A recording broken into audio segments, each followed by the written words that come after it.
Now, dehumidification. What is dehumidification? That's my definition: to remove the moisture from something. In this case, it's the air in our affected area.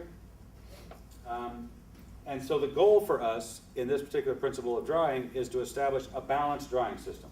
That means that I have to have at least as much dehumidification going on as I have evaporation. If I don't, or if I don't even establish dehumidification, then I promote all this evaporation, and I'm going to get air, all right, the water vapor out of the materials, and it's going to go up into the air, and if I don't remove it, it's simply going to soak into surrounding materials as everything attempts to reach equilibrium. That doesn't do me any good. Now I have things getting wet that weren't wet to begin with. So if I establish dehumidification, as I'm evaporating, I need to get that stuff out of there at least as fast as it's evaporating. Pretty basic concept.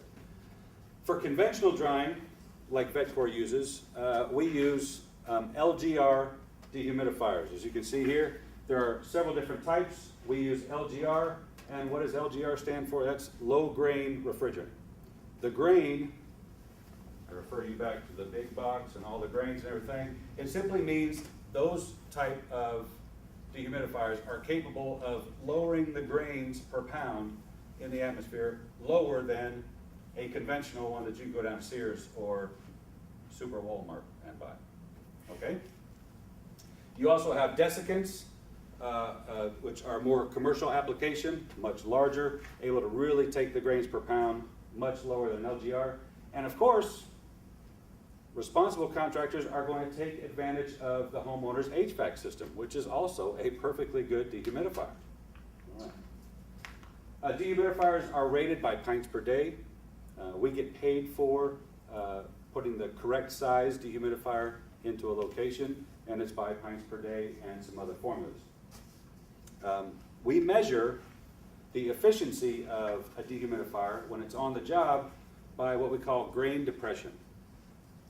Grain depression is simply finding out how much moisture is going in to a dehumidifier compared to how much moisture is coming out. And of course, it's in grains per pound. Moving on. The final principle of drying is temperature control. And why do we control the temperature? Well, a couple different reasons. We talked about one. So we don't cause secondary damage. So we don't dry things that weren't wet to begin with and damage them. Next is because our dehumidifiers, most LGR dehumidifiers, have a sweet spot range of about 85 to 90 degrees when they work the best. You get one that you raise way up to 110 degrees in a room using this particular method, well, now you've got a dehumidifier in there that is almost ineffective, not going to help you at all.